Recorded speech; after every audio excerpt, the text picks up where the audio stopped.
Hello and welcome back to the channel, and welcome back to Sniper Elite 4. Today I'll be ranking every single player mission in the game and explaining my thoughts and opinions on them all. Now I'd like to preface that this video is entirely my opinion, and if you disagree then that's fine, but please be civil in the comments section. So without further ado, let's get right into this.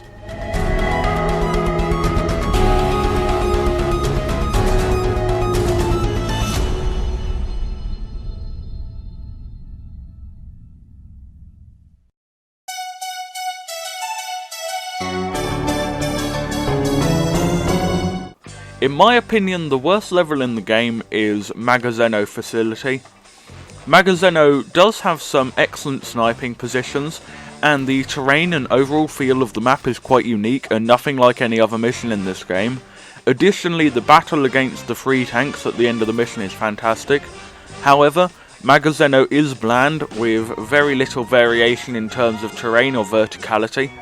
This level also feels like it wasn't nearly as well thought out as it should have been, and additionally there's nothing I like more than savouring a Sniper Elite level, meticulously working out every angle and kill down to the finest detail, and Magazino really doesn't let me do this, because even with no specific strategy, you can still complete the mission and all the optional objectives in under 30 minutes, whereas most levels will take at least an hour.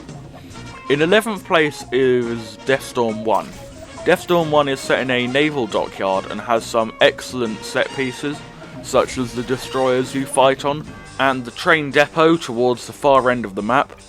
However, Deathstone 1 is poorly designed in the way that you just feel like the designers needed to add something here, here and here, and they didn't have time to do a proper job, so they just slapped down generic watchtower number 367 and called it a day. As well as being as cluttered as a chain smoker's bloodstream, the mission suffers with the objective where you have to kill the officer and dispose of his body without being seen. This objective is plagued with a load of absolute BS and is near impossible to do properly, thanks to the fact that if a guard sees the officer's body, the objective is failed immediately, even if you kill the guard before he alerts everyone else. Overall, Deathstone 1 isn't that bad, but it just wasn't thought out properly.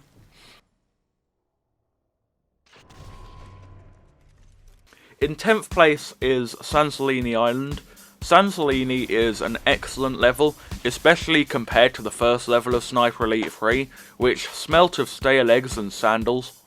Sansolini has excellent sightlines, plenty of great sniping positions, and is designed in a way that makes it easy peasy for new players to get to grips with the sniping, whilst still adequately punishing the brain-dead Modern Warfare 2 one-man army noob-tubers running in like it's some sort of 1990s arcade shoot-em-up. Sansolini is failed by the fact that it's a tutorial mission, however. This means that there aren't any of the interesting enemies like Jaegers, Faust Troopers, or God forbid, the Spotter. And this means that there just isn't any variety in killing, because the only enemies are the German infantry, who are about as tough as a 5p plastic bag, and officers, who are like infantry but with worse weapons. Overall, because the enemies in this mission are a boring pushover, it feels stale and repetitive during later playthroughs, and that really brings it down. From now on, every level in this list is fantastic, but as George Orwell's second cousin twice removed once said, all levels are fantastic, but some levels are more fantastic than others. In 9th place is Batanti Village. I'm aware that I might get a bit of flack for this, but as Batanti seems to be generally considered the worst level in the game, or at the very least worse than Sansolini, but I have a bit of a soft spot for this mission. The fighting on the lower side of the city is intense and well thought out, and the inclusion of a mass boat is a nice touch. The fighting in the forest near the village is great. Satchel charges are also well used throughout, which is nice, as I feel satchel charges were severely underused through the campaign. The battle at the church between the partisans and the Nazis was also very good, with plenty of explosives lying around to assure that anyone foolish enough to stand near them would be smeared across the cobbles like a skid mark in a McDonald's toilet. However, Batanti suffers, like Sansolini before it, with the lack of variety in enemies, which can lead to it feeling very stale after playing the later missions. In 8th place is Abrunza Monastery. Abrunza is a good mission with some incredibly long sightlines, enough vehicle combat to please the aspiring mechanophile, and some properly good stealthery if you come in from behind when assaulting the monastery itself. Additionally, the level is vast, easily the biggest level in the game, so expect this one to take upwards of 90 minutes, especially on your first playthrough. Unfortunately, Abrunza suffers from having muddled objectives, some of which don't need to be included, like the Abbot story objective. Others were confusing and a bit of a wind-up, like the art appropriation objective, and others were just obviously added in to encourage the player to explore the whole map, like the annihilate the artillery objective. Overall, Abrunza is a good mission with excellent map design and an excellent mix between gunfighting, stealth, demolitions, sniping and vehicle combat, but it falls down due to its poor choices when Rebellion designed the level's objectives. In 7th place is Allagra Fortress, the final mission of the main game. The opening scene of the level before you get to the fortress is just pretty good, and most of the actual fortress is pretty good in terms of level design. However, the train yard at the back of the fortress, just before you get to the final cutscene, seems to have pulled a Deathstone 1 and cluttered itself up for no reason. Along with the fact that there's no real good way to get into that part of the map without being spotted, sniped, or both, it means that this is a bit of a bore, and don't even get me started on the stupid boss fight against the plane at the end.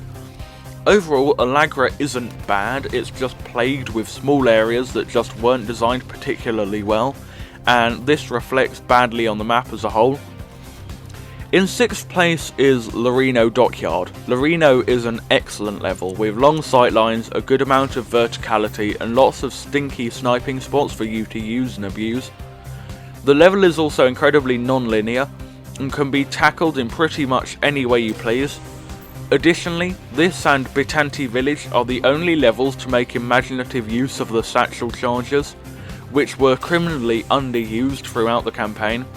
Also, Lorino is an excellent stealth level and is hugely rewarding to those who know what they're doing, and I think it's an excellent level, a proper gold standard.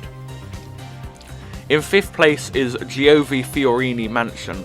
Set at night in a small village, Giovi Fiorini is an excellent level and truly different. Rothbauer's Island is an excellent set piece, and whether you go in as loudly as the Saints Row 1 menu music or as quietly as a library full of corpses, you'll be sure to have a lot of fun. The fighting in the town area is lots of fun, with echoes of the intense urban fighting of Batanti Village. The bunker in the forest is also very good, and a welcome change of environment compared to the rest of the level. The part of the map that brings the level down, however, is the forest, which is boring and underutilised. And also, the gunfight between the partisans and the Nazis is nothing compared to the one in Batanti, but overall the level is still very, very good. In 4th place is Regelino Viaduct. Regelino is an excellent map, truly designed with good old-fashioned real steel sniping in mind. Close quarters combat and general stealthery take a back seat, while true competition is about who has the highest zoom and the least bullet drop.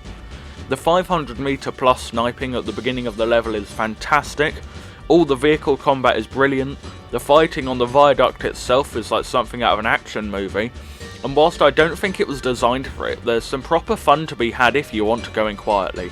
In my opinion, the map's main weakness is that there aren't too many options for you if you have something with a shorter effective range like an M1 carbine or the Delisle, or if you just want to run in with a PPSH and fire more bullets in a minute than a Mosin Nagant could fire in a century, you're kinda screwed. It's not a very versatile level in terms of playstyles and stuff.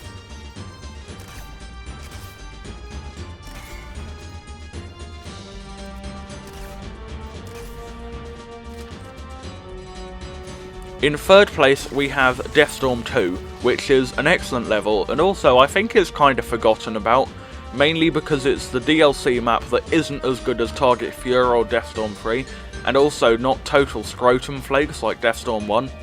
Deathstorm 2 is set in a walled city at night, and is a masterpiece in level design. The level is suited for literally every single playstyle you could imagine.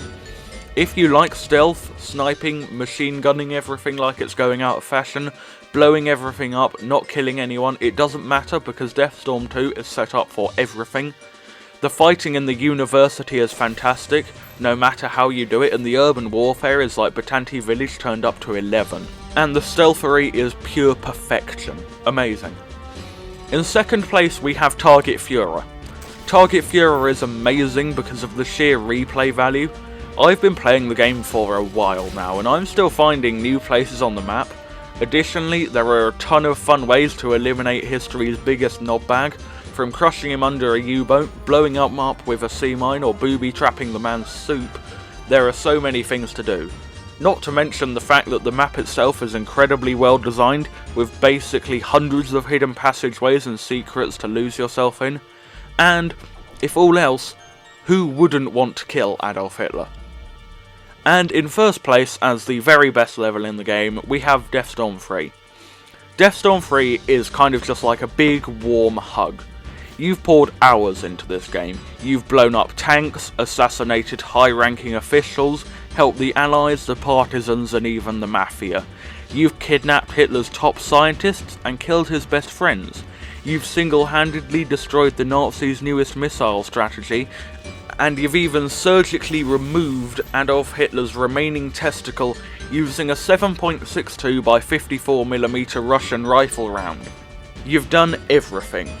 And then there is Deathstone 3, a masterpiece of level design, the perfect environment for a quite frankly scintillating array of good old-fashioned Nazi disposal. Whether you're an aggressive PPSH sort of guy, a long-range sniper, a silent and sneaky menace, or someone who just runs straight for the Neunforst and never looks back, you'll love this level. It's honestly perfect. I cannot think of any more to say about it. It's just too good for words to convey.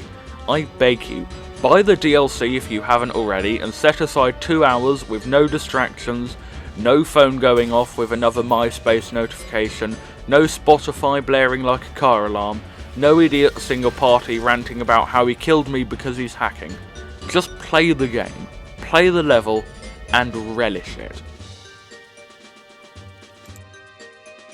Thank you everyone for watching the video. Remember to like, subscribe and comment. It costs you nothing and it's a great way to help out the channel. Stay safe and goodbye.